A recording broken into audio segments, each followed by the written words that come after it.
Salve, salve, meus amigos, sejam todos muito bem-vindos a mais uma aula.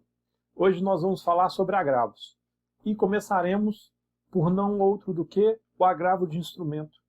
O mais difícil dos recursos, do meu ponto de vista, a partir do novo código e das decisões do STJ sobre cabimento. O agravo de instrumento, precisamente falando, ele perdeu muito do que estava ali estruturado pelo legislador e o STJ fez uma verdadeira bagunça. E hoje nós temos que enfrentar essa bagunça para tentar organizar de forma tranquila, para que entendamos não só o cabimento, mas o processamento desse recurso que, como veremos, começou a ter várias outras hipóteses de cabimento que antes não estavam previstas em lei. Mas antes, vamos falar um pouquinho sobre o agravo em geral, as noções básicas, introdutórias, sobre esses recursos, ou sobre esse gênero de recursos, que é o agravo. Então veja só, pessoal, o agravo é um gênero, do qual nós temos 5 espécies. 4 delas previstas no Código de Processo Civil, o agravo de instrumento, o agravo interno, o agravo em recurso especial, a RESP, e o agravo em recurso extraordinário, a ARE, e uma prevista fora do Código. Está previsto lá na Lei 12.016.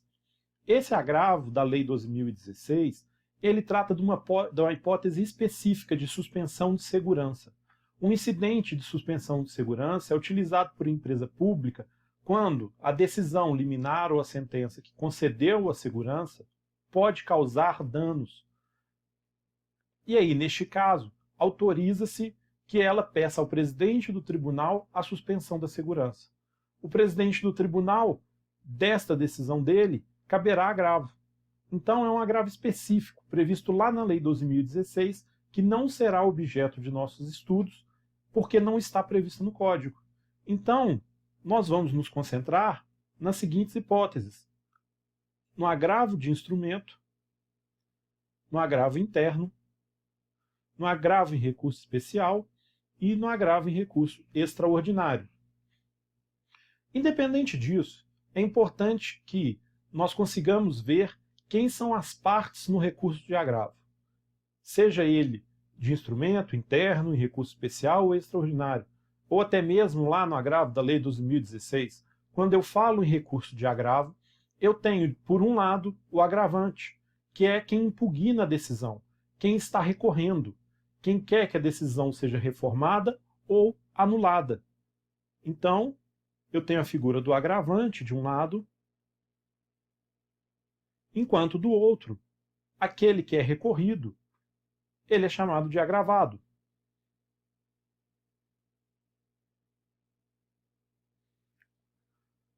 O prazo para interposição do recurso de agravo, pelo menos todos os previstos no Código de Processo Civil, é de 15 dias. Então, houve uma uniformização no Código sobre o prazo. Não importa mais qual é a espécie de agravo. Se eu estou falando do recurso de agravo no CPC, o prazo é de 15 dias. E por que eu estou fazendo essa distinção? Porque o agravo lá da Lei 12.016 tem um prazo diferente. O prazo dele é de 5 dias. Então, é um prazo um pouco diferente do Código, porque ele está previsto em uma lei esparsa, em uma lei fora do Código. Então, vejam só, o agravante tem um prazo de 15 dias para interposição do recurso de agravo, independente se é agravo interno, agravo de instrumento, agravo em recurso especial, o ARESP, ou agravo em recurso extraordinário, o ARE. Vamos começar exatamente pelo agravo de instrumento, que está previsto no artigo 1015 seguintes do Código. Antes, porém, eu tenho que dizer para vocês que o artigo 1015 em si sofreu uma grande alteração por conta da atuação do STJ. É o chamado ativismo judicial. E aqui fica uma crítica nossa. Por quê? O ativismo judicial não necessariamente é algo maléfico, algo ruim para o ordenamento. Porque, às vezes, a partir de concepções majoritárias, minorias são colocadas em risco. Mas não foi o caso do artigo 1015, até porque a lei de processo não é uma lei, o Código de Processo Civil, não é algo que possa, a um primeiro momento, prejudicar minorias, ou mesmo exigir uma atuação fora do ordenamento jurídico pelo judiciário. O que aconteceu aqui, e isso é triste, foi uma atuação, um ativismo judicial desnecessário do STJ, que, diante do Código, disse: olha, eu não gosto do que o legislador fez, e por eu não gostar, eu vou tomar a decisão do jeito que eu acho correto. E começa, com isso, proferir julgamentos fora da regra estabelecida pelo legislativo. Esse ativismo judicial é extremamente danoso, é extremamente prejudicial ao ordenamento. O juiz não pode se colocar, ainda que seja do STJ, acima da lei, acima da legislação, porque ele acredita ou ele não gosta da legislação. Esse não é o papel do judiciário. Mas isso foi feito. E hoje nós precisamos estudar o Código de Processo Civil em relação ao agravo de instrumento, pelo menos. Primeiro, em como ele foi concebido, como ele foi estruturado pelo legislador, para em seguida ver como ele se tornou, o que ele é na compreensão do STJ hoje, para que a gente consiga entender o cenário atual e entender quando é cabível e como acontece com o agravo de instrumento. Vamos começar então os nossos estudos a partir das normas legais, a partir da leitura do artigo 1015 e das hipóteses de cabimento ali previstas. Antes, é claro, a gente vai ter que falar sobre a preclusão, ou quais as decisões são recorríveis imediatamente, para então dizer sobre essas hipóteses de cabimento do agravo. Acompanhem só no nosso quadro. Então, acompanhem só. Quando eu vou falar do cabimento do agravo de instrumento no Código de Processo Civil, ou seja, aquele que foi estruturado pelo legislador, que se encontra lá no artigo 1015, eu antes tenho que fazer uma distinção entre decisões de recorribilidade imediata, ou seja, assim que ela é proferida, assim que eu tomo conhecimento da decisão, eu posso interpor o meu recurso, eu posso apresentar a minha irresignação, eu posso dizer, não concordo com essa decisão, e aí eu vou falar isso imediatamente depois de intimado. Essas decisões de recorribilidade imediata, ou seja, que o Código autoriza que eu recorra delas imediatamente após proferidas, elas estão no rol do 1015. Então, dessas decisões, quando proferidas, basta eu olhar no rol do 1015, ela está lá, quer dizer que eu posso recorrer dela imediatamente. Agora, se ela lá não estiver, se ela não está presente naquele rol do 1015, quer dizer que ela não é uma decisão de recorribilidade imediata. Quer dizer, então, que, quando proferida, eu não posso imediatamente recorrer dela. Não quer dizer que eu não possa recorrer. Eu vou poder recorrer dela. Mas eu não poderei fazer isso por agravo de instrumento. E não poderei fazer isso naquele momento em que eu for publicada. Eu terei que aguardar a apelação. Só no recurso de apelação, ou seja, só quando eu tiver a decisão que põe fim à fase de cognição, eu poderei utilizar desse recurso, ou da impugnação dessa decisão.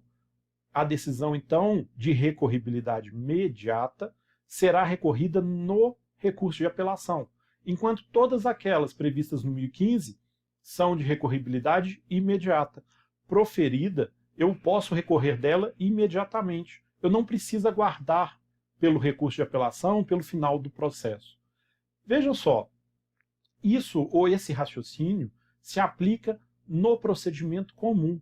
Eu não posso expandir esse pensamento para todos os procedimentos, inclusive os procedimentos especiais que nós temos, como execução ou inventário. Como a gente vai ver um pouquinho mais na frente, alguns procedimentos especiais não se submetem a esse regime de preclusão. Como assim esse regime de preclusão? Porque lembrem-se, nós temos a preclusão temporal, ou seja, o Código estabelece um prazo determinado para eu poder impugnar uma decisão. Se eu não utilizo desse prazo, não recorro neste prazo, eu perco essa faculdade de recorrer. E aí, isso chama, essa perda dessa faculdade, esse perecimento, se chama preclusão. A preclusão temporal, que acontece pelo tempo, Então eu tenho prazo de 15 dias para recorrer de uma decisão. Não recorro, eu não posso mais dela recorrer. Então veja só, eu tenho dois sistemas de preclusão diferentes. O meu prazo de 15 dias das decisões previstas no artigo 1015 vão ter início assim que a decisão for publicada. Enquanto que, se a decisão não está no rol do 1015, o meu prazo para recurso só vai ter início quando for prolatada a sentença, quando for proferida a sentença. Isso é essencial para eu conseguir compreender a sistemática do novo Código no procedimento comum. Repito para vocês, não podemos confundir com os procedimentos especiais. Quais são, então, as hipóteses de recurso previstas no artigo 1015 do Código? Vamos ver. Primeiro, tutela provisória.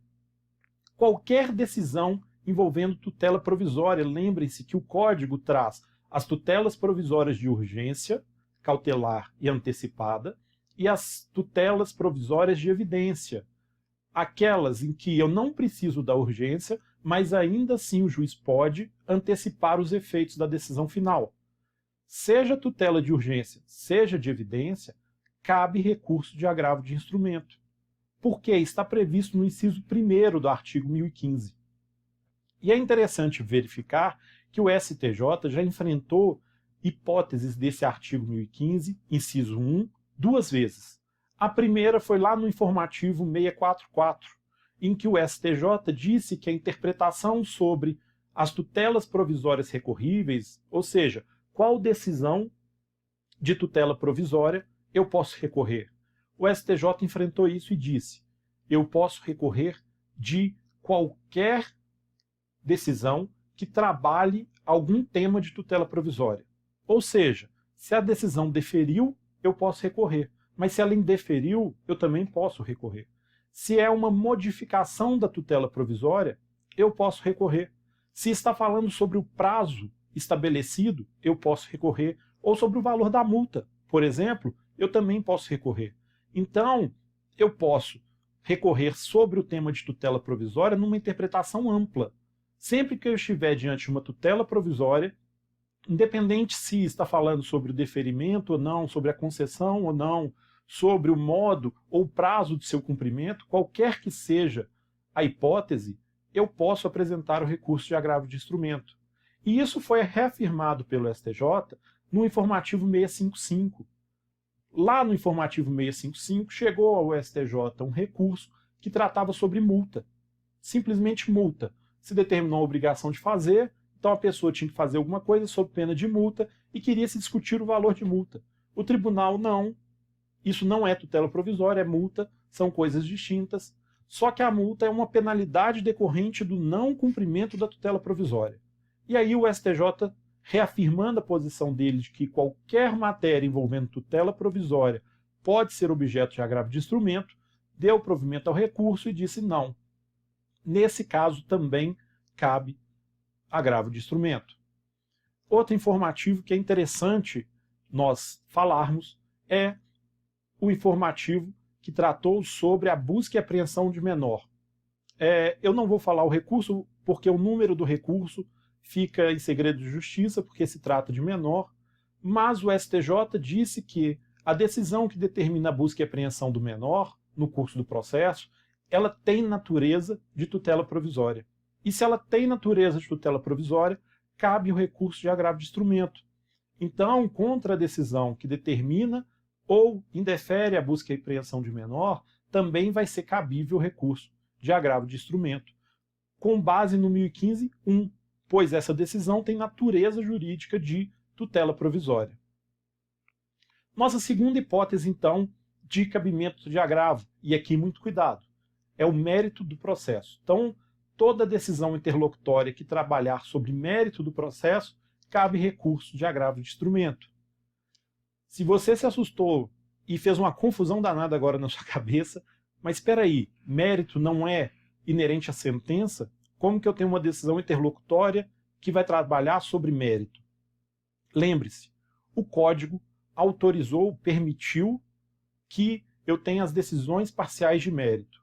Ou seja, no curso do processo, antes mesmo de chegar na sentença, eu tenho algo ou alguma questão pontual, eu tenho 3 questões envolvidas no processo, eu tenho uma que está pronta para julgamento. O juiz pode proferir uma decisão resolvendo aquela questão e determinando o prosseguimento em relação às demais. Essa chamada decisão parcial de mérito é uma decisão interlocutória. E se ela for proferida no curso do processo, o recurso cabível é agravo de instrumento.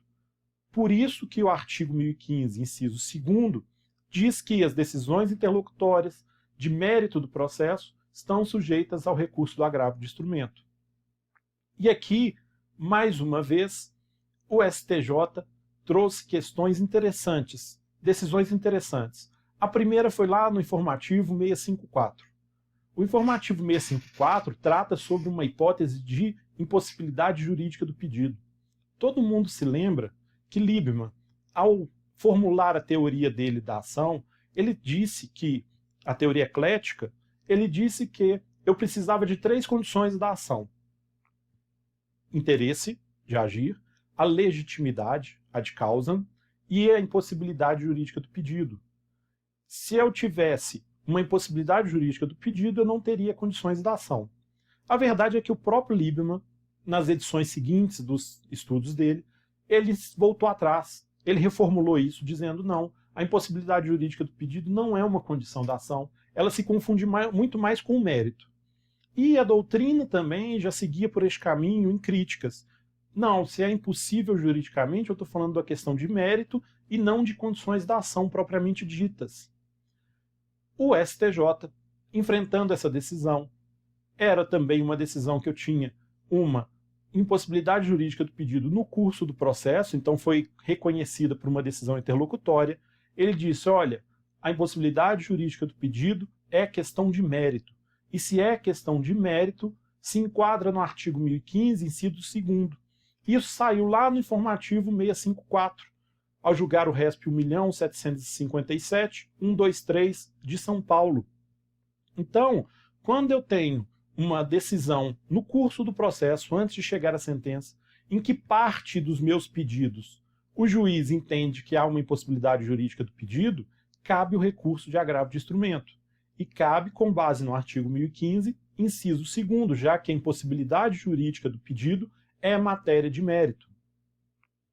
Outra questão interessante foi ao tratar de prescrição. Lembre-se, a prescrição é uma decisão de mérito. Quando eu resolvo o processo por prescrição, eu vou julgar o processo com resolução do mérito. Então, a prescrição, apesar de existir na doutrina uma discussão sobre porque o mérito não é propriamente enfrentado, ele é uma objeção, a prescrição se apresenta como uma objeção, ainda assim o código entende que é uma questão inerente ao mérito. Ela me impede a análise do mérito porque está prescrito. Mas, no caso de recurso, se no curso do processo parte dos meus pedidos o juiz entende que está prescrito, eu vou me utilizar do agravo de instrumento. Também com base no artigo 1015, inciso 2º. E o STJ, lá no informativo 643, lá no informativo 643, reconheceu isso, que a prescrição é objeto de mérito e por isso é cabível recurso de agravo de instrumento. Outra hipótese também referente ao mérito enfrentada pelo STJ foi uma sentença ou uma decisão da primeira fase de exigir contas. Todo mundo sabe que na ação de exigir contas eu tenho a primeira fase em que se é debatido ou se discute se a parte tem ou não o dever de prestar contas. E depois sobrevém uma segunda parte. E nessa segunda parte, a parte que tem as contas prestadas vão ser apuradas para eu dizer se as contas são boas ou ruins. Então, na ação de prestação de contas, a primeira parte do processo, eu discuto se existe ou não uma decisão ali, uma obrigação ali de prestar contas. Reconhecida a obrigação de prestar contas, eu inicio a segunda parte, que é justamente a prestação de contas e apuração das contas prestadas. Para aí sim eu ter uma sentença dizendo se aquelas contas são boas ou ruins. Vejam que na ação de prestação de contas, ou nessa ação de exigir contas, A decisão da primeira fase, ela constitui uma decisão parcial de mérito. Apesar de a doutrina não fazer esses apontamentos, tratar como sentença e enfrentar um pouco, bater um pouco de cabeça sobre a natureza jurídica dessa decisão, hoje ela está claramente como uma decisão parcial de mérito. Ou seja, é ali que eu vou deferir ou não, que eu vou definir quem tem a obrigação de prestar contas. Se ela é uma decisão parcial de mérito, naturalmente que cabe recurso contra ela de agravo de instrumento. Eu já disse momentos atrás que toda decisão parcial de mérito cabe recurso de agravo. Então, a decisão parcial de mérito na primeira fase de exigir contas também cabe recurso de agravo. Isso está lá no informativo 650 do STJ, quando ele julgou o recurso especial 1.680.168 de São Paulo. E, por fim, trata-se do enquadramento fático normativo do caso. Olhem só que interessante. O STJ, ao enfrentar um caso peculiar, na verdade, era um caso em que o juiz, na decisão de saneamento dele, então ele chegou, encerramos a fase postulatória, foi apresentado inicial, contestação, impugnação, contestação. O juiz, ao sanear o processo, preparando a fase instrutória, a fase de provas, ele resolveu dizer qual é o diploma aplicável. Se o Código de Defesa do Consumidor ou se o Código Civil. E, ao definir qual era o diploma aplicável, entendeu o STJ que ele antecipou parte do mérito. Porque ao dizer qual é o contexto fático normativo, ou seja, eu vou fazer a subsunção daqueles fatos em qual diploma processual ou em qual diploma de direito material, ele antecipou o julgamento de mérito em parte. Porque na sentença ele vai ter que obedecer àquela própria decisão dele, ele não vai poder rever a decisão dele. Então o STJ disse que quando eu estou diante de um caso em que eu pretendo fazer o enquadramento dos fatos às normas, o enquadramento fático normativo, então vai caber recurso de agravo de instrumento porque é uma decisão de mérito. Uma decisão parcial de mérito que enquadra o que diz qual é o diploma normativo que vai se enquadrar, o que vai se subsumir ao caso concreto. Então também se aplica o artigo 1015, inciso 2º. E isso foi lá no recurso especial 1.702.725. A terceira hipótese, rejeitada a alegação de convenção de arbitragem. Aqui é importante lembrar que a convenção de arbitragem precisa ser trazida como matéria de defesa pelo réu, em preliminar, senão estará sujeita à preclusão. Mas se o réu levanta a preliminar de convenção de arbitragem e o juiz a rejeita, caberá recurso de agravo de instrumento. Então a parte tem que recorrer imediatamente dessa decisão sob pena de preclusão. Até porque não faria muito sentido, pensem só. Eu tenho a arbitragem, alego para o juiz, olha juiz, não pode o judiciário conhecer deste processo porque eu tenho a arbitragem. O juiz indefere esse meu pedido, indefere este meu requerimento, não reconhece a arbitragem e eu deixo o processo seguir, contrato perito, fazemos a perícia, vem o juiz e dá a sentença. Não faria muito sentido eu chegar depois da sentença e recorrer falando, olha, o processo todo é nulo, porque existe uma convenção de arbitragem. Então o Código autoriza que, diante da rejeição da alegação de convenção de arbitragem, eu interponho recurso de agravo de instrumento. E ali se resolva definitivamente essa questão. Então, as três primeiras hipóteses que estão previstas no Código para o recurso de agravo. Essas três primeiras hipóteses, sempre que eu tiver alguma delas, a decisão é de recorribilidade imediata. Ou seja, proferida a decisão envolvendo uma questão dessa, eu tenho que recorrer imediatamente. Eu não posso esperar. Quarta hipótese é um incidente de desconsideração da personalidade jurídica, chamado IRDR. Desculpem. IDPJ. O incidente de desconsideração da personalidade jurídica serve ou tem por objetivo, é uma das formas de intervenção de terceiro previstas no Código. Então, lá na intervenção de terceiro está prevista o incidente de desconsideração da personalidade jurídica e ele tem por objetivo levantar o véu da empresa, permitindo que eu alcance o bem dos sócios. E ela pode ser, a desconsideração da personalidade jurídica também pode ser inversa. Ou seja, eu parto dos sócios para alcançar bens de uma empresa em que ele faz parte. Sempre quando eu tiver uma decisão do incidente de desconsideração, e não me importa se o incidente foi julgado procedente ou improcedente, se o juiz alcançou ou não os sócios, eu vou poder me utilizar do agravo de instrumento para recorrer dessa decisão. O Código não faz restrição aqui, então não cabe a nós fazê-la. Se ele autoriza que, no caso de incidente, eu sempre posso recorrer, independente do teor da decisão, seja ela positiva ou negativa, eu sempre vou poder recorrer. Além disso, eu posso sempre recorrer no caso de rejeição da gratuidade de justiça ou acolhimento de sua revogação. E aqui é muito interessante, muito cuidado, porque a hipótese do Código é de rejeição ou revogação. Vejam só, o Código fala expressamente em rejeição ou revogação. Isso quer dizer que não me cabe na hipótese de concessão. Então, se foi concedida a gratuidade de justiça, não cabe recurso de agravo de instrumento. Quando a justiça gratuita é deferida, é concedida, os meios para sua impugnação acontecem na primeira instância. O réu ou o autor tem que apresentar uma impugnação à assistência judiciária, se for em contestação como preliminar, se depois da contestação como mera petição, impugnando essa gratuidade. Para ser resolvido isso, depois em sentença, ser objeto de recurso. Então, no caso de concessão da gratuidade de justiça, não vai caber recurso de agravo de instrumento. O Código reduz, limita, restringe para as hipóteses de rejeição da gratuidade de justiça ou de sua revogação. Além disso, cabe também agravo de instrumento sempre quando houver exibição de documento ou coisa.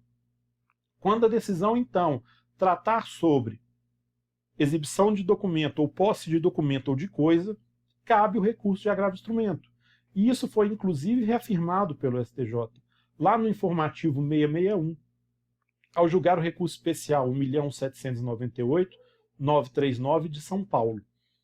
Então, o STJ, quando julgou este recurso, reconheceu que a decisão de exibição de documento, e veja que não precisa ser negativa ou positiva, tanto faz. O juiz determinou ou indeferiu a exibição de documento ou tratou sobre posse de documento ou coisa. Vai caber o recurso de agravo de instrumento. Outra hipótese, a exclusão de litisconsórcio.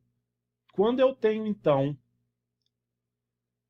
mais de um réu ou mais de um autor, e um deles é excluído do processo, vai ser possível o recurso de agravo de instrumento. E aqui, novamente, o Código faz restrição, ou seja, só vai ser admitido, eu só vou admitir no caso de exclusão. Nessa hipótese, então, o Código mais uma vez faz uma restrição. É só a decisão que exclui o litisconsórcio. Eu tenho mais de um autor ou mais de um réu, e um deles é excluído do processo por uma decisão judicial. Vejam, se o juiz indeferiu a exclusão, não vai caber recurso de agravo de instrumento. As restrições do Código, como acontece na gratuidade de justiça, em que eu só posso recorrer no caso de acolhimento da revogação ou de indeferimento da gratuidade, também acontece aqui no litisconsórcio, elas estão sendo mantidas pelo tribunal, ou pelo STJ, ou pelos tribunais estaduais, ou pelo TRF. Então, essas hipóteses de restrição têm que ser muito bem observadas. Por quê? Pode ser que você está diante de uma decisão que trata sobre a exclusão de litisconsórcio, mas ela foi negativa. O juiz indeferiu a exclusão. O juiz disse, não, eu vou manter o litisconsórcio. Nesse caso, não cabe recurso de agravo. E, inclusive, o STJ já enfrentou isso e já reafirmou que, no caso de indeferimento não vai caber recurso de agravo. Veja só, foi lá no informativo 644. O STJ, neste informativo, deixou muito claro que o agravo não é cabível quando eu tenho o indeferimento da exclusão. Ele foi julgar o recurso especial 1.724.453. Então, o STJ deixou muito claro que a hipótese de restrição é válida e deve ser mantida. Não vai caber esse agravo, este recurso, quando a hipótese for de indeferimento do pedido de exclusão, porque nesse caso é incabível o recurso de agravo. Outra hipótese, a rejeição do pedido de limitação do litisconsórcio. Não confundam a exclusão do litisconsórcio com limitação do litisconsórcio, ok? Em um, ele está sendo excluído, seja por ilegitimidade ou seja por outra fundamentação qualquer.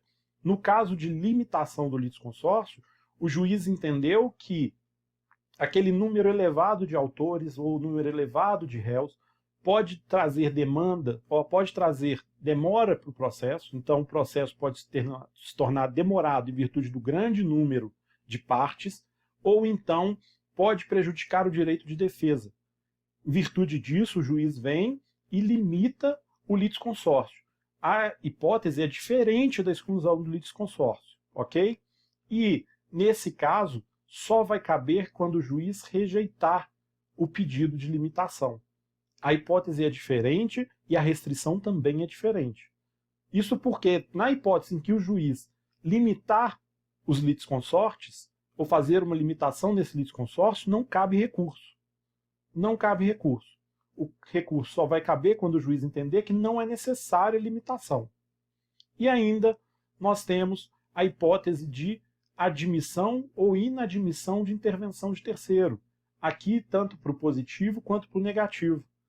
A admissão ou inadmissão de intervenção de terceiro também vai caber o recurso de agravo de instrumento.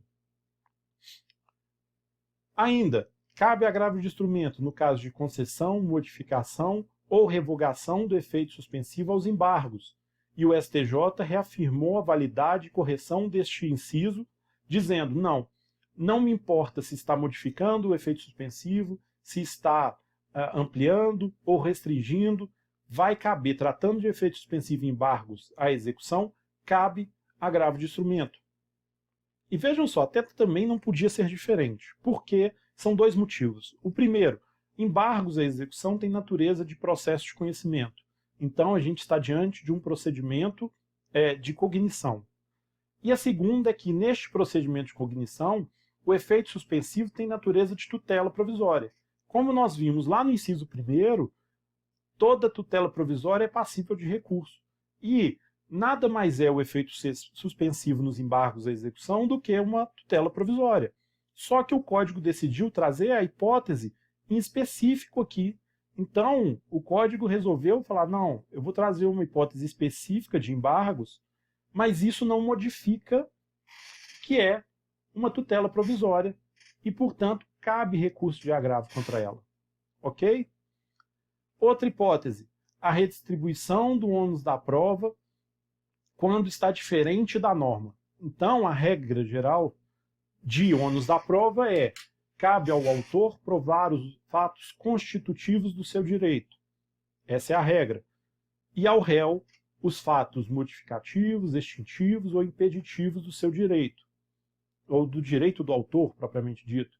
Então, se eu estou na regra, não tem que se falar em recurso. Agora, se houver uma redistribuição deste ônus, inversão do ônus da prova, eu determino que o autor prove a inexistência do fato extintivo, modificativo ou impeditivo do direito, vai caber recurso de agravo.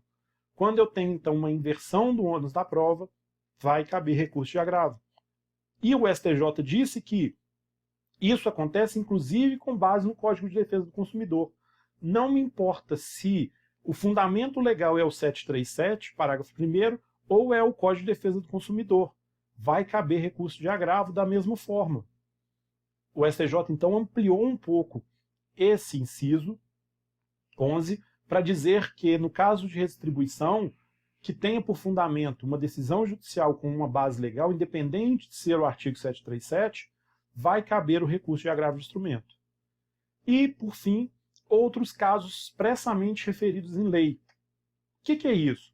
Existem casos que o código não está no 1015, mas o próprio código fala, cabe recurso de agravo de instrumento. Então, o código deixou uma abertura para que a lei trouxesse outras hipóteses. Isso existe dentro do próprio código. Se a gente for lá no artigo 354, no parágrafo único, ele vai trazer que, quando eu tenho uma decisão terminativa, aquela que não resolve mérito, que diminui objetivamente a lide, então ela vai tirar alguns objetos do processo, olha, isso aqui eu não vou decidir, então eu vou extinguir sem resolução do mérito, cabe recurso de agravo de instrumento. Não é uma decisão parcial de mérito, porque não enfrentou o mérito. É uma decisão terminativa. Mas ela restringiu a lide, ela diminuiu o objeto da lide. Vai caber recurso de agravo de instrumento. Não está no 1015, mas o artigo 354, parágrafo único, deixa claro que é possível a interposição de recurso. A gente tem outras hipóteses, como o artigo 1037, parágrafo 3º, o artigo 1027, parágrafo 1º, que o próprio código, dentro do Código de Processo Civil, eu tenho a previsão de cabimento do recurso de agravo. Não está no 1015, está ao longo do código. E eu tenho também outras leis, como, por exemplo, lá no artigo 9º da Lei 4.717, que é a lei sobre ações coletivas. Lá também há a previsão clara e expressa de que cabe recurso de agravo de instrumento contra qualquer decisão dentro do microsistema de ações coletivas. Então, quando eu estou diante do microsistema de ações coletivas, vai caber recurso de agravo contra qualquer decisão. Todas as decisões, então, serão de recorribilidade imediata. Então, vejam, a ideia do legislador foi que, dentro do artigo 1015, ou nessas hipóteses esparsas, era possível o recurso de agravo de instrumento. E essas hipóteses seriam taxativas. Eu só posso interpor o recurso de agravo de instrumento quando estiver ou quando houver uma correspondência entre a previsão legal e o caso concreto. Fora dessas hipóteses, não caberia um recurso de agravo. O objetivo disso, apesar de inúmeras críticas, era de reduzir o número de recursos e dar maior celeridade ao processo. Acontece que, como eu disse, foram inúmeras as críticas. Primeiro que não é uma novidade. Isso já foi tentado anteriormente no Código de 73. Então, no Código de 73, eu também tinha um rol exaustivo de hipóteses de agravo de instrumento. Eu só podia interpor o recurso naquelas hipóteses específicas. O que aconteceu? Uma chuva de mandado de segurança. Afinal de contas, eu tinha uma lei de mandado de segurança ainda à época que me permitia o mandado de segurança sempre quando eu tivesse direito líquido e certo, e aí os advogados lançaram mão do tal do mandado de segurança como um sucedâneo recursal, substituindo, já que eu não tenho recurso, eu vou impugnar por mandado de segurança. Essa chuva de mandado de segurança, que é um remédio constitucional que possui preferência de julgamento, começou a travar os tribunais. Logo veio uma reforma do Código de Processo, fazendo com que qualquer decisão no processo poderia ser recorrível. Bastava eu demonstrar que eu tinha um risco na demora. Então, o agravo de instrumento tornou-se regra. Regra contra o chamado agravo retido. Quase toda hipótese podia ser recorrida. Essa ideia volta no Código de 2015 e o legislador tenta fazer um rol exaustivo. Eu só posso recorrer dentro das hipóteses do 1015 ou, utilizando ali do inciso 13, de outras previsões legais. Só quando a lei disser que eu posso lançar mão do agravo. Tirando isso, eu tenho que recorrer lá no recurso de apelação. E o próprio código, tentando resolver um problema, ele fala, olha, tudo bem, os incisos aqui são taxativos, mas no meu parágrafo único, no parágrafo único do 1015, eu vou trazer alguns procedimentos, e aí, no meu ponto de vista, tem parte da doutrina que entende que aqueles procedimentos são taxativos, no meu ponto de vista, de forma exemplificativa, eu vou trazer procedimentos em que qualquer decisão pode ser objeto de recurso. Por que ele fez isso? Porque existem alguns procedimentos em que a decisão é meramente homologatória. Ela basicamente declara e homologa o que aconteceu durante todo o processo. É o caso, por exemplo, de liquidação de sentença. Ora, eu tenho uma sentença que reconhece a obrigação. Eu preciso apenas dar valor àquela obrigação, pela liquidação. Eu então faço a fase de liquidação, o juiz nomeia um perito, o perito fala, olha, a obrigação tem um valor de tanto. O juiz precisa efetivamente decidir alguma coisa ali ou ele vai simplesmente homologar os cálculos? Ele faz uma homologação. O inventário é a mesma coisa. A parte apresenta um projeto de partilha. E aí o juiz vai e homologa. Então vejam só, o código no parágrafo único ele traz esses procedimentos especiais diferenciados, os procedimentos diferenciados que têm uma sentença meramente homologatória e permite que, no curso do processo, qualquer decisão seja recorrida. Por quê? Porque é rara a hipótese em que esses procedimentos têm recurso de apelação. Basicamente não se recorre. Ora, o juiz chegou num valor, ok. Ah, inventário, tá, a partilha está aqui, ó, o formal de partilha. Então eu não tenho recurso. A execução, o cumprimento de sentença, a mesma coisa. O que o juiz faz ao final? Ele declara que o débito foi quitado. Então, já se separou, segregou bens pela penhora, já vendeu os bens do devedor, o credor já recebeu o dinheiro, para o juiz falar assim, ok, tudo está certo, eu vou homologar isso aqui, vou declarar quitado. Quem vai recorrer disso? Como regra, a gente não tem o recurso de apelação. Então não fazia sentido eu deixar nestes procedimentos diferenciados que todas as decisões fossem recorridas apenas na apelação, porque não tinha apelação. Então o que o código fez? Ele trouxe um 1015 em que ele muda aquela sistemática de recorribilidade imediata e recorribilidade mediata. Ele muda falando assim, olha, nestes procedimentos diferenciados, você pode recorrer de qualquer decisão. Então, é decisão interlocutória, eu estou num procedimento diferenciado previsto aqui no parágrafo único, você pode recorrer. Vamos ver quais são esses procedimentos.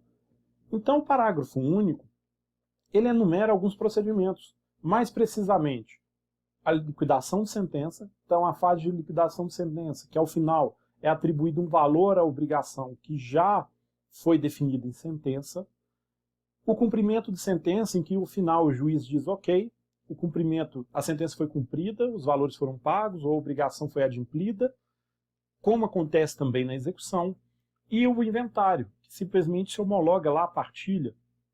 Todas essas hipóteses, eu tenho uma sentença, um procedimento diferenciado com uma sentença meramente homologatória.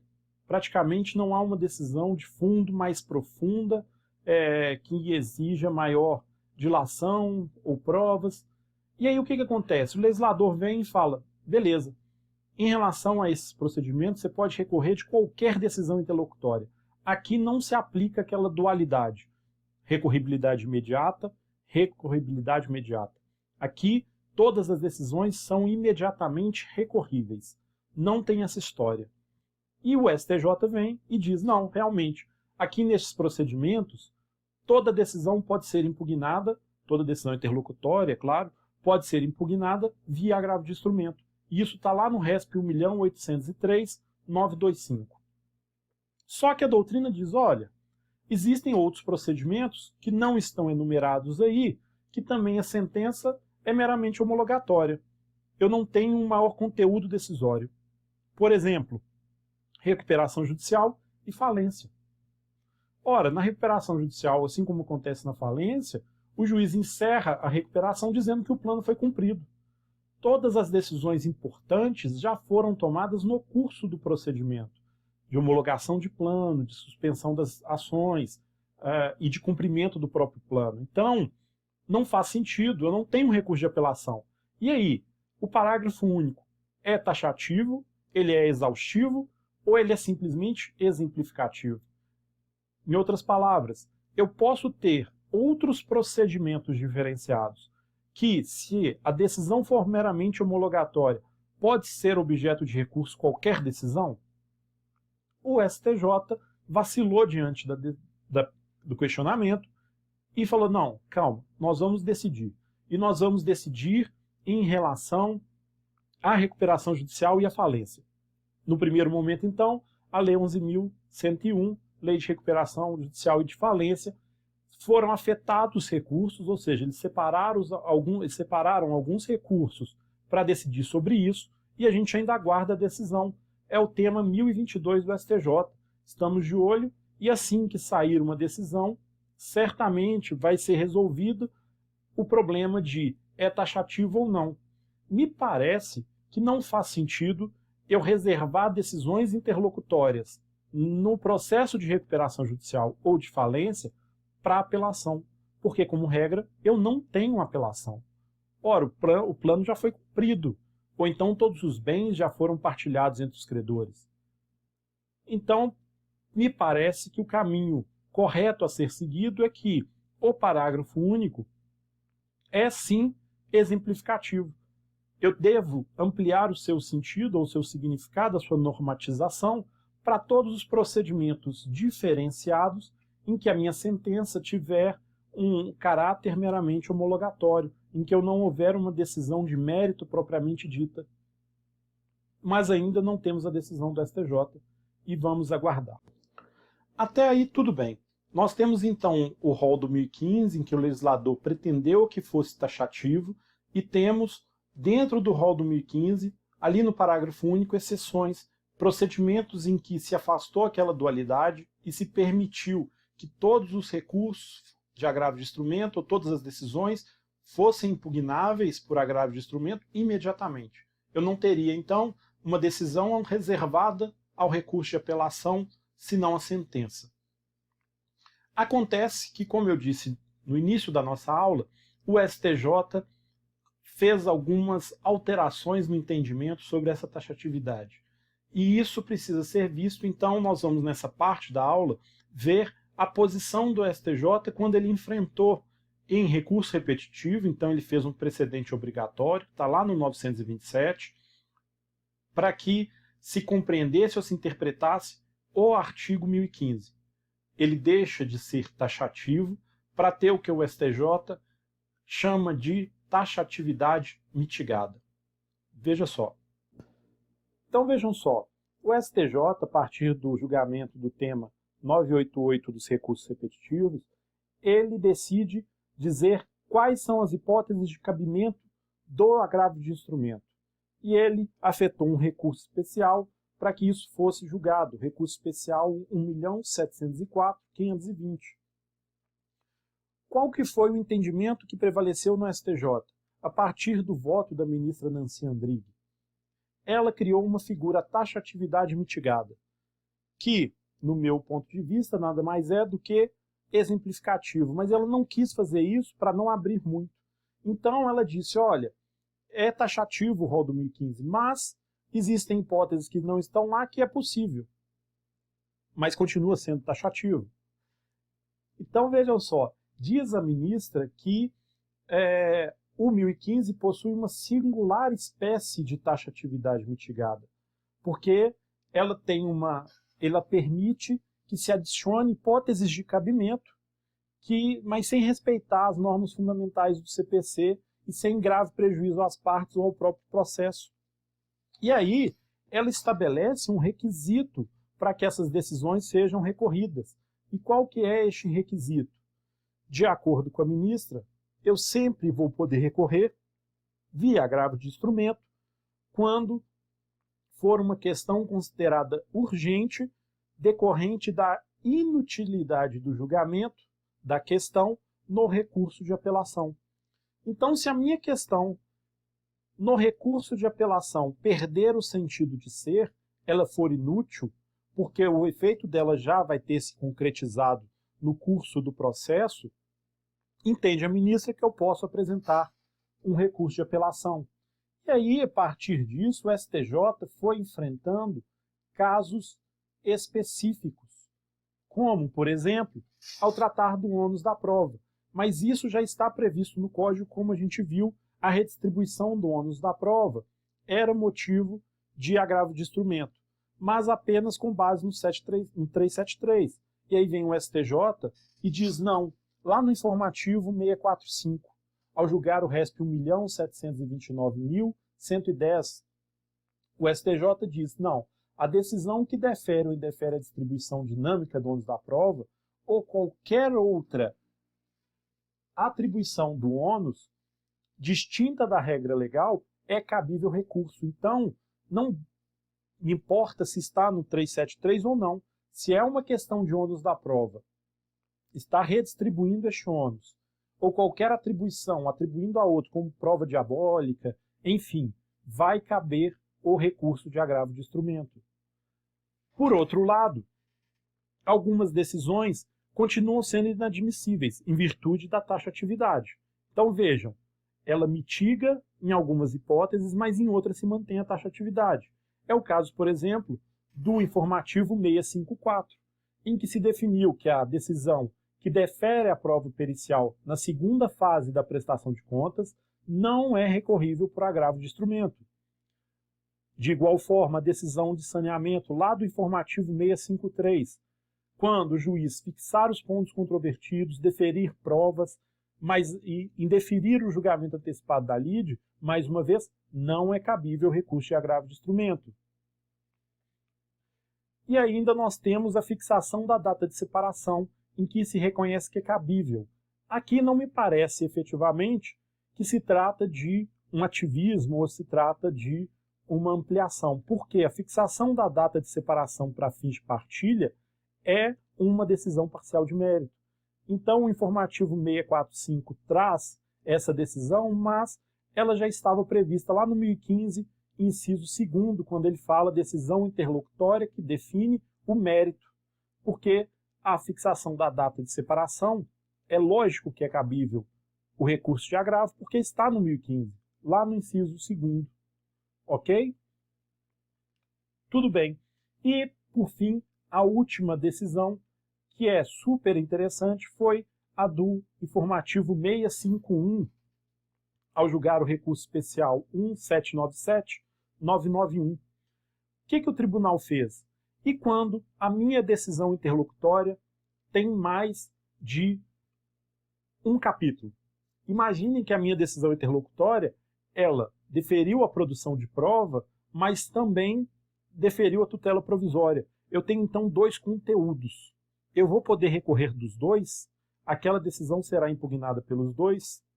Então, vejam, o STJ, ao enfrentar uma questão que envolvia intervenção de terceiro e competência, decidiu que o seguinte, para fixar, para estabelecer critério se cabe ou não um recurso, eu tenho que ver 3 coisas. Primeiro, eu tenho que examinar o elemento que prepondera na decisão.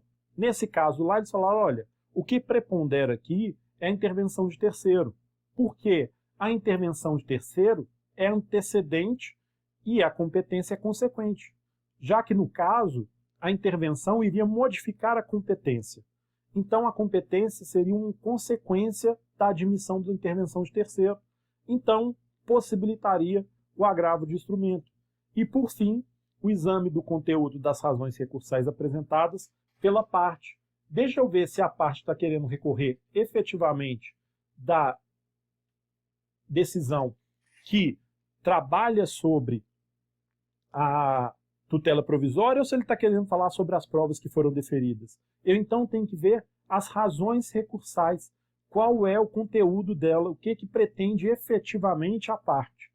Então, quando eu tenho um misto de conteúdos recorríveis e não recorríveis, eu preciso fazer essa análise para saber se é ou não cabível o recurso de agravo de instrumento.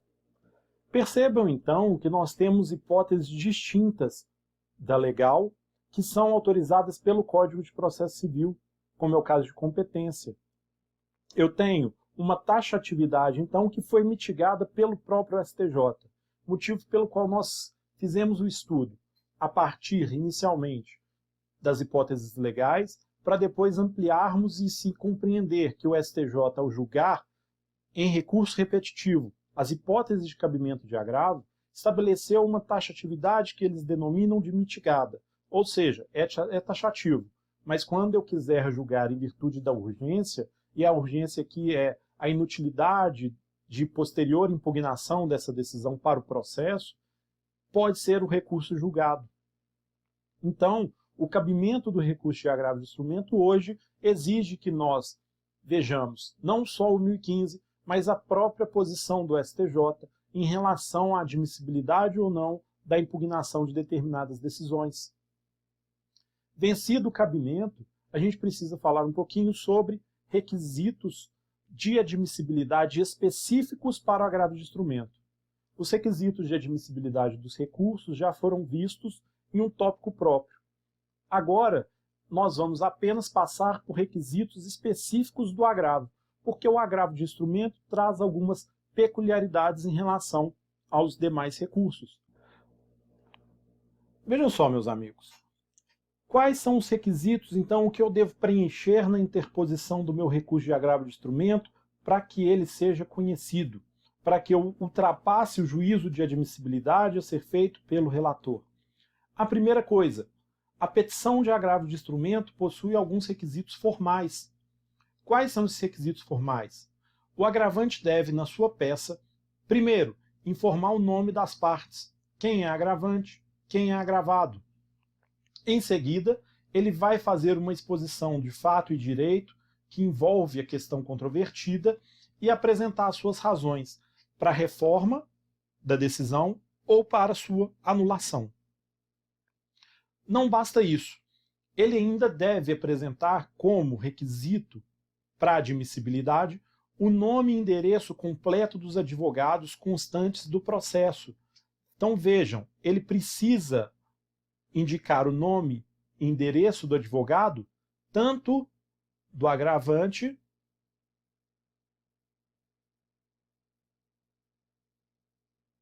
quanto do agravado.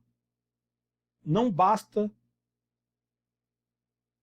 apresentar o seu nome, o endereço do seu advogado e o nome do seu advogado. Ele também deve fazer a indicação do nome e endereço do advogado do agravado. Além disso, o agravo de instrumento, até pelo próprio nome, ele é um agravo de instrumento, eu tenho que instruí-lo. Eu tenho que fazer a formação do instrumento. Então, eu preciso formar um instrumento que vai acompanhar as minhas razões de agravo. Então, as minhas razões de agravo, que eu vou preencher com estes requisitos, precisam ser instruídas com o chamado instrumento. E o que nós temos no chamado instrumento do agravo? Vejamos. A primeira coisa que a gente precisa compreender, nós temos as chamadas peças obrigatórias, que são aquelas peças em que a própria lei exige que sempre estejam presentes, e nós temos as chamadas peças facultativas, em que a parte recorrente junta se ela entender que é necessária. Vamos primeiro ver quais são as peças obrigatórias. Bom, o instrumento deve ser formado com cópia da petição inicial, da contestação, cópia da petição que deu ensejo àquela decisão. Então vejam, se eu estou no curso do processo e fiz um pedido de tutela provisória, o meu pedido não está contido na inicial, não está contido na contestação. Eu trouxe um pedido numa petição no curso do processo. Eu preciso apresentar cópia dessa petição. A decisão que eu estou recorrendo, então eu preciso de cópia da minha decisão agravada, aquela decisão que eu pretendo que seja reformada ou anulada. A certidão de intimação, ou seja, aquele carimbo que é lá dado pelo serventuário, ou então no sistema eletrônico aquela certidão que é emitida. Se eu não tiver, eu posso apresentar qualquer outro documento oficial que comprove a tempestividade. Por exemplo, a página do DJE, onde circulou a intimação da decisão. Aquilo é um documento oficial que demonstra a tempestividade do meu recurso. E, por fim, a procuração do agravante e do agravado. Estes são os documentos considerados obrigatórios. Eles estão lá na lei como obrigatórios e, por isso, devem ser apresentados no momento da interposição do recurso, acompanhando o recurso. Acontece que, algumas das vezes, eu não tenho um dos documentos. Esses documentos simplesmente não existem. Imaginem a seguinte situação: o réu não foi citado. Se ele não foi citado, ele não apresentou contestação e não constituiu advogado. Então eu não tenho nem a contestação e nem a procuração do agravado. E aí? E nesse caso eu não posso então recorrer? Pode. Mas quando eu tenho a inexistência de um documento, esse documento então não existe, o que vai acontecer? Eu tenho que, o advogado do agravante precisa fazer uma declaração de inexistência desse documento. Então, na própria peça de agravo, ele vai dizer, olha, deixo de juntar a contestação e a procuração do agravado, uma vez que ele não foi até o presente momento citado, não existindo esses documentos no processo, o que eu declaro sob responsabilidade pessoal. Então, quando é feito essa declaração, o advogado assume a responsabilidade pessoal da declaração. Ele pode, caso ela seja falsa, responder civil, criminalmente e inclusive administrativamente na OAB. Mas, diante da inexistência, ele precisa declarar, porque senão vai faltar um documento obrigatório, o desembargador, o relator, vai intimar para ele apresentar este documento, e se nada ele falar, se nada ele disser, o recurso não será conhecido. Então, vejam, a inexistência do recurso, ou do documento, para a formação do instrumento precisa ser informada. Se, no ato da interposição, algum dos documentos não foi apresentado, faltou, por exemplo, vamos novamente na contestação, e aqui ela faltou não porque ela não existe. Eu esqueci de juntar. A parte agravante deixou de juntar, esqueceu, não apresentou isso. E aí? E aí que nós estamos diante de uma hipótese de ausência do documento no instrumento formado. Há uma ausência, então, de um documento obrigatório no instrumento que se formou daquele recurso. E neste caso, o relator do processo, então o agravo será distribuído, vai receber um relator, e o relator deve intimar a parte agravante no prazo de 5 dias. Então eu vou intimar a parte agravante para, no prazo de 5 dias, complementar o instrumento. Ele então vai intimar o agravante para regularizar aquilo. Se não for regularizado no prazo de 5 dias, aquele recurso não vai ser conhecido. Existirá um vício formal. Ele precisa regularizar sob pena de não conhecimento. Então o relator, verificando a ausência de um documento, ele deve intimar a parte para, no prazo de 5 dias, regularizar, complementando ali o instrumento que foi formado de forma deficiente. E nós temos uma peculiaridade ainda no caso de autos eletrônicos. O que acontece no processo eletrônico, gente? O código traz uma permissão para o agravante. E qual é? Quando o agravo de instrumento está sendo interposto por meio eletrônico, ele não precisa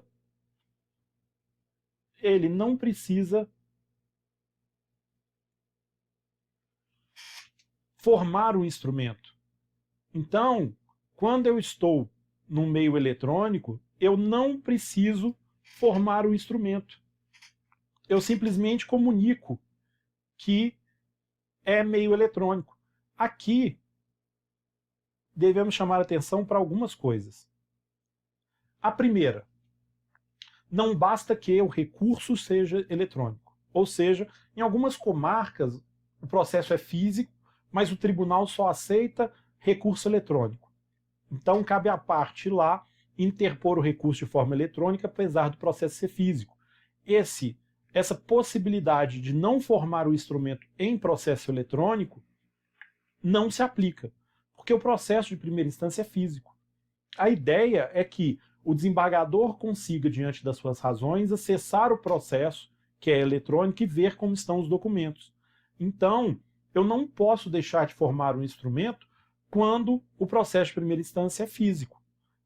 eu preciso que ambos sejam eletrônicos, tanto segunda instância quanto primeira instância. E um segundo ponto interessante que acontece principalmente em Minas. Os meus sistemas devem ser compatíveis. Ou seja, o tribunal deve conseguir acessar o processo de primeira instância. Em Minas Gerais, que eu tomo como exemplo, mas existem outros estados que sofrem o mesmo problema, o processo eletrônico de primeira instância é o PJE, então é um processo eletrônico por um sistema específico, e o do tribunal é outro, é o chamado JPE. Então o JPE não é compatível com o PJE, eles são sistemas diferentes. O tribunal não consegue acessar os processos de primeira instância, mesmo que eles sejam eletrônicos. Neste caso, então, o tribunal não admite a aplicação deste dispositivo. Mesmo sendo processo eletrônico, deve a parte formar um instrumento para distribuir o seu recurso de agravo, sob pena de não ser conhecido. Mas o código, fato é, autoriza que no processo eletrônico a parte não junte o instrumento. Ele dispensa a juntada das peças obrigatórias e também das facultativas quando o processo for eletrônico. Muito bem, mas o instrumento não é formado apenas pelas obrigatórias. Nós temos também as peças chamadas facultativas, todas aquelas outras que o agravante reputar que são úteis para o conhecimento do seu recurso. E aqui, dentro das peças facultativas, dois pontos são importantíssimos. O primeiro diz respeito a documentos novos. Pode, no recurso de agravo de instrumento, o agravante apresentar novos documentos, juntar documentos que não estão ainda no processo de primeira instância. E isso fica muito claro quando a gente vai ler lá o artigo 1017, parágrafo 5º, que trata sobre o processo eletrônico. Ele fala, olha, no processo eletrônico, o agravante não precisa juntar as peças obrigatórias e facultativas, apenas os documentos novos que quiser. Ou seja, reconhece o código de forma expressa que pode o agravante apresentar documentos novos. Então, no agravo é possível a apresentação de novos documentos. Além disso, eu tenho as chamadas peças essenciais. A doutrina, dentro de peças facultativas, disse que existe peças que são essenciais para a compreensão do litígio. Então, muitas das vezes, eu tenho lá a minha petição inicial, tenho a minha contestação, e mais para frente foi feita lá uma emenda da petição inicial, ou tem um requerimento que foi anterior àquele que provocou a decisão, mas que é essencial para eu compreender aquilo tudo, ou eu tenho uma declaração de hipossuficiência que não faz parte da inicial, mas eu estou litigando sobre gratuidade. Ora, se eu não juntar os documentos que comprovam a minha hipossuficiência, como que o desembargador vai decidir sobre gratuidade? Aquela peça, então, seria essencial. Por quê? Para ele decidir, ele precisa ter conhecimento dos documentos que estão lá, apesar deles não estarem arrolados como obrigatórios. Essas peças essenciais, então, compõem um instrumento de forma necessária. Ou seja, o desembargador vai intimar a parte, caso ele não junte a peça essencial, vai intimar a parte para fazer a juntada, informando que se trata de uma peça essencial para a compreensão do litígio. E se o agravante não juntar, o recurso não vai ser conhecido. Ah, mas a admissibilidade diz respeito apenas às peças obrigatórias. Na verdade, o STJ disse que não, que além das peças obrigatórias, as peças facultativas ou a ausência das peças facultativas também podem provocar a inadmissibilidade do recurso. E isso foi decidido já em duas oportunidades. Lá no ERESP 471.930 e no agravo regimental no ERESP 638.146. Em ambos os casos, o STJ disse que as peças essenciais, se não juntadas, importam no não conhecimento do recurso. Além disso, gente, as peças precisam ser declaradas autênticas. Ou seja, o advogado que fez lá a petição precisa, olha, requer a juntada dos documentos obrigatórios e essenciais, os facultativos, os quais são declarados autênticos pelo próprio advogado. É interessante que no STJ existe uma divergência sobre qual é o efeito da ausência dessa declaração. Ou seja, o agravante não fez a declaração, o que isso vai importar? Temos julgados, por um lado, que dizem que se o advogado não fez a declaração de autenticidade, é mera irregularidade, não prejudica o recurso tem que ser julgado de forma normal. E, por outro lado, temos outros julgados que dizem que não, que isso é um requisito de admissibilidade e que se não foram declaradas autênticas as cópias, o recurso não pode ser conhecido. O mais interessante mesmo é o RESP 892.174, em que o próprio STJ disse, olha, a gente tem divergência sobre isso. Então não há uma decisão, o STJ simplesmente reconhece que existe uma divergência, se é ou não necessário ou requisito de admissibilidade essa declaração de autenticidade, de forma que cabe a nós apenas recomendar que seja feita sempre que possível. O preenchimento, então, correto dos requisitos de admissibilidade na petição, declarando o nome, os fatos e fundamentos, as razões para reforma ou cassação, o próprio pedido de reforma ou cassação, a indicação dos advogados tanto do recorrente, do agravante, quanto do recorrido, do agravado, são essenciais para o conhecimento do recurso, além da declaração de autenticidade das peças e a formação correta do instrumento. Acontece que a interposição do recurso de agravo de instrumento e a sua comunicação ao juiz de primeira instância também são importantíssimos para o sucesso do meu recurso. Isto porque o recurso de agravo é distribuído imediatamente ou diretamente na segunda instância, de forma que, a princípio, o juiz de primeira instância não toma conhecimento dessa interposição deste recurso. Mas o agravo de instrumento, como regra, possui um efeito regressivo, que quer dizer, pode o juiz de primeira instância, se quiser, se retratar, exercer o chamado juízo de retratação. Ele pode reconsiderar a decisão dele. Mas como ele faria isso se ele não tem conhecimento da interposição do recurso? Por isso, o Código estabelece requisitos para a interposição deste recurso e comunicação. Vamos ver quais são. Elaborado o recurso, preparado o instrumento que vai acompanhá-lo, eu tenho que levar este recurso para protocolo. E onde eu posso fazer o protocolo? O Código possibilita 4 hipóteses. Na verdade, 4 que podem ser ampliadas. Quais são essas 4 que estão expressamente previstas no Código? A primeira é que o protocolo ocorra diretamente no tribunal. Então, o protocolo do recurso de agravo de instrumento pode ser feito diretamente no tribunal competente para julgá-lo. A segunda hipótese é que o protocolo seja feito na própria comarca de primeira instância, onde está o processo. O processo está correndo lá em Manga. Então, você é um advogado de Manga, ao invés de enviar esse recurso para protocolo no Tribunal de Justiça em Belo Horizonte, você faz o protocolo na primeira instância, na comarca, em Manga. Então, o protocolo pode ser realizado na própria comarca, seção ou subseção judiciária.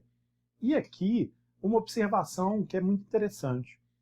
Porque o tribunal, atualmente, não permite ou não autoriza que essa interposição seja feita na comarca, por ausência de convênio para remessa desses autos ou desse agravo de instrumento para o tribunal competente.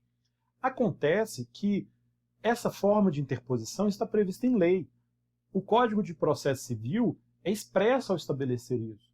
Então não me parece, num primeiro momento, que o tribunal possa recusar o recebimento deste recurso e que este recurso será tempestivo quando feito o protocolo dessa forma, porque o próprio Código autoriza. É expresso nesse sentido. A terceira hipótese, a postagem sob registro com aviso de recebimento nos Correios. Então, se você está numa outra comarca, outro estado, você pode entregar ou postar isso nos Correios com registro, que o seu recurso será considerado interposto na data da postagem. Aqui nós não podemos esquecer lá do artigo 1003, parágrafo 4º, que diz que todos os recursos interpostos pelo correio, ele vai ser considerado interposto, protocolado, no dia em que foi entregue nos correios, no dia da postagem. Isso supera o entendimento anterior do STJ, no sentido de que só seria considerado interposto o recurso, feito o protocolo, quando este recurso for recebido no cartório e protocolizado.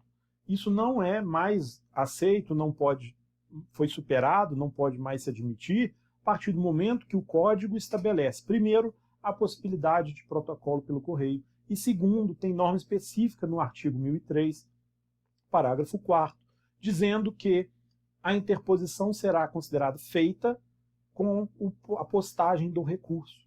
E isso também se aplica ao agravo de instrumento. E, por fim, pode ser feita a interposição por facsímile, pelo fax. E aqui a gente precisa observar a Lei 9.800, que trata sobre o protocolo por fax. Essa lei tem um artigo específico que estabelece prazo para a entrega dos originais. O prazo é de 5 dias. 5 dias contado de quando? O STJ tinha um entendimento, apesar do texto expresso da lei, de que seria 5 dias contado do ato, da interposição, do envio do facsímile. Mas não é isso que a lei fala. E o STJ, posteriormente, mudou essa posição, indo em acordo com o que a lei diz. A lei diz que o prazo de 5 dias para a interposição do recurso começa a contar do final do prazo. Então vejam, se eu tenho um prazo de 15 dias para interpor um recurso de agravo de instrumento, eu enviei esse recurso por facsímile no segundo dia do meu prazo, eu tenho ainda a contagem até o 15º dia útil. Depois do 15º dia útil, começa a contagem do prazo dos 5 dias para a entrega do original. Então, o prazo para a entrega de original de protocolos por facsímile é de 5 dias, contado do final do prazo de interposição daquele recurso. E, por fim, interposto o recurso, eu preciso comunicar ao juiz de primeira instância desta interposição. Como eu disse, o juiz precisa ter a oportunidade de exercer o juízo de retratação. E isso constitui requisito de admissibilidade do meu recurso de agravo. Então vejam, após a interposição do recurso, seja por fax, seja postado, independente de como for, eu preciso fazer essa comunicação. Ah, detalhe importante sobre o facsímile que eu esqueci. No caso da transmissão por facsímile, eu só preciso transmitir ao tribunal, passar ao tribunal a minha peça recursal. Vai ser considerado, então, feito o protocolo interposto recurso quando eu transmitir a minha peça recursal. E um instrumento? O instrumento eu não preciso enviar por fax. Eu só preciso enviar a minha peça. Quando eu for fazer o protocolo da original, respeitado aquele prazo de 5 dias, após o final do meu prazo recursal, quando eu fizer a entrega do original, aí sim o original acompanha todo o instrumento. Mas o recurso interposto por fax não precisa acompanhar todo o instrumento, só as razões recursais. E ainda, o regimento interno dos tribunais ou a lei estadual pode estabelecer novas formas de interposição, podendo ampliar essas formas já trazidas pelo Código. Voltando então à comunicação em primeira instância, interposto o recurso por qualquer das formas, eu tenho que ir ao juiz de primeira instância a apresentar cópia da minha petição de agravo, as razões pelas quais eu estou recorrendo, o comprovante de que eu interpus aquele recurso, uma relação dos documentos que instruíram o meu recurso, e se tiverem documentos novos, os documentos novos, e num prazo de 3 dias eu tenho que fazer o protocolo disso, 3 dias aqui da interposição, eu preciso fazer o protocolo disso em primeira instância, para que aí sim o juiz possa se retratar, caso ele entenda pertinente aquela razão. Então, vejam, no prazo de 3 dias eu tenho que comunicar ao juiz de primeira instância a interposição do recurso de agravo. E para fazer isso eu tenho que apresentar, primeiro, as razões de agravo, a minha peça recursal. Segundo, o comprovante de interposição deste recurso, até para o juiz poder aferir se é tempestivo ou não, porque se for intempestivo, ele não pode exercer o juízo de retratação. Então, comprovante de interposição. A relação de todos os documentos que foram apresentados. E se eu apresentei documento novo, os documentos novos devem acompanhar essa informação. E, por fim, vai o juiz, diante disso, dizer se ele mantém a decisão agravada ou se ele se retrata, se ele reconsidera aquela decisão antes proferida, exercendo o juízo de retratação diante do efeito regressivo. Essa informação em primeira instância é dispensada quando eu estou em processo eletrônico. Pressupõe-se que o juiz será comunicado pelo próprio tribunal e terá acesso às razões de recurso, já que essas razões de recurso são eletrônicas.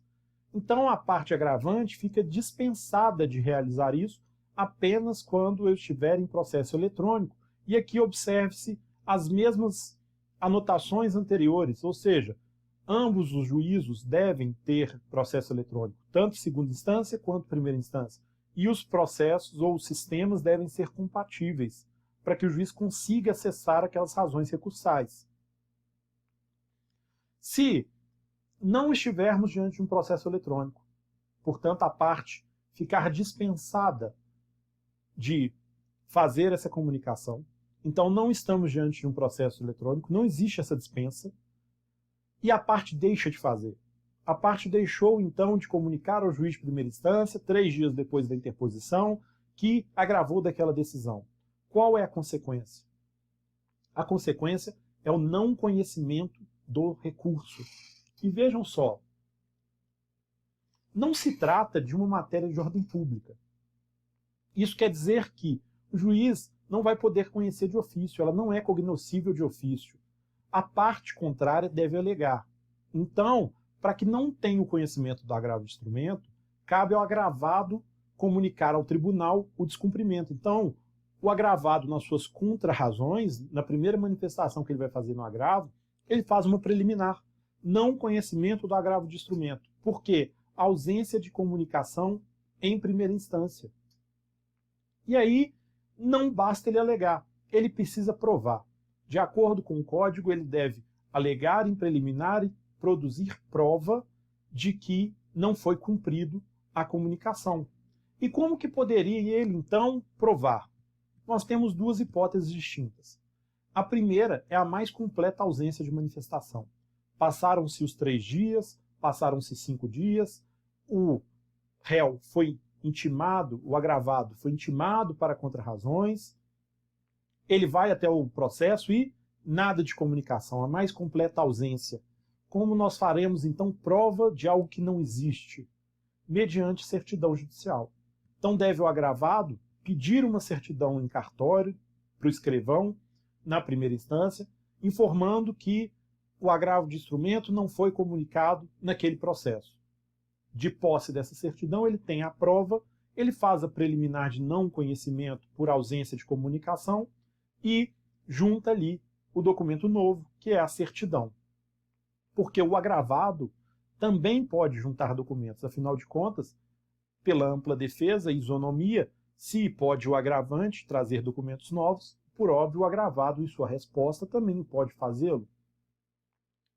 Mas existe ainda uma segunda hipótese. O agravante comunicou ao juiz de primeiro grau, mas comunicou depois do prazo de 3 dias. É intempestiva a comunicação. Neste caso, a prova é a própria comunicação. O agravando, então, nas suas contrarrazões, faz a ausência pela intempestividade de comunicação ao juiz de primeiro grau e junta a própria comunicação intempestiva, demonstrando que há ali uma intempestividade que não foi cumprida a exigência do Código de Processo Civil. E isso levará ao não conhecimento do recurso de agravo de instrumento. Mas para isso, repita-se, nós precisamos de prova ou da ausência ou da intempestividade e alegação em contrarrazões.